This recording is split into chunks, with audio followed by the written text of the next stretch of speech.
Andrew Bodden here with Farms.com, and I'm joined today with Darren Siekman from Valley Irrigations. Darren, tell us a little bit about yourself.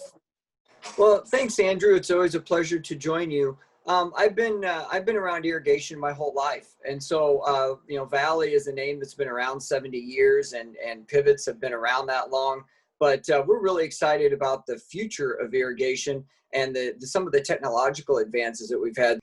Well, that's great. Thank you so much for that. So tell us a little bit about your new technology, your pivot technology, and some of the other new things that are going on with Valley. Well, sure. The biggest thing that we've got going, Andrew, is really the ability for our pivots to be communicated with remotely. And so we've got over 100,000 devices now that are connected up to the cloud. And so literally, if you're anywhere in the world, that cell phone can show not just, is the pivot moving, but what are your application rates, and what do you need to do to the pivot to maybe adjust a prescription or make sure a certain area of the field gets hit that you were worried about.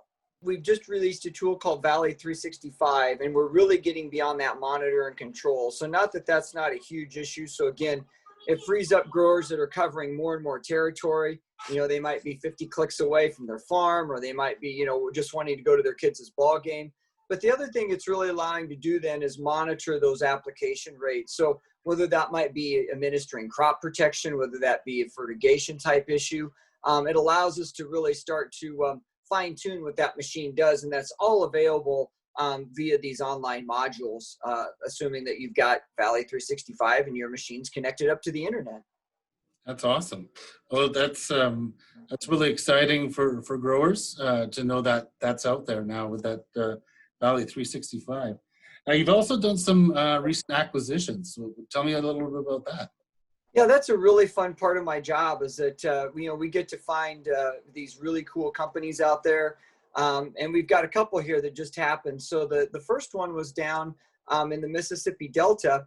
And although that may not be a big reach for some of your listeners, the neat part is that they also do a lot of pump control and a lot of flood irrigation control down there because they have so many wetlands. So they're doing a lot of soil moisture monitoring, and we're excited to take some of those pump controls that they have and take those literally all over the world if you're just managing a canal system, or we know there are flood irrigated fields out there as well. So that was the first one.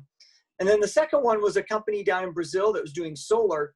And there's a lot of solar configurations out there, but that we really liked two things about this company was, first of all, they were pure EPC, engineering, procure, and construct for agriculture. And so they knew what farmers needed. And a lot of them had a financial background. So it was very much, they weren't going to sell a product unless it gave the farmer a return on his investment. So that was really cool, and that they, literally would turn growers away or turn businesses away. But then the second part was they monitored this. So right there, when we were talking about Valley 365, they wanted to be able to make sure that every day that grower knew, or that grower's farm manager knew, hey, here's the electricity that we're getting off this. Here's potentially electricity we're selling back to the grid, or here's the electricity that's, going to power not just our center pivots, but feed mills and dairies and things like that. So that's been a big demand as growers, that we all are hearing more about the environmental concerns. But again, all of our growers all over the world want to make sure they get a good return on investment. Yeah, that's fantastic. Is there anything else, Darren, that you want to share with our audience before we go? Well, no, I think just, we're really focused on the fact that we realize that while we know center pivots from an acreage perspective might not, cover a lot of territory, we know that they're very, very valuable for the acres that they cover, the hectares they cover. And there's only one appliance that's out there, 24 hours a day, 7 days a week, 365 days a year. So we're really focused on getting sensors on the machine, using the machine really to help you manage your crops and be that eyes and ears out there that can then take an action. So we're really excited where the next few years go, Andrew. That's great. Well, on behalf of Farms.com, and I want to thank Darren Siekman for joining us, and you guys have a great day.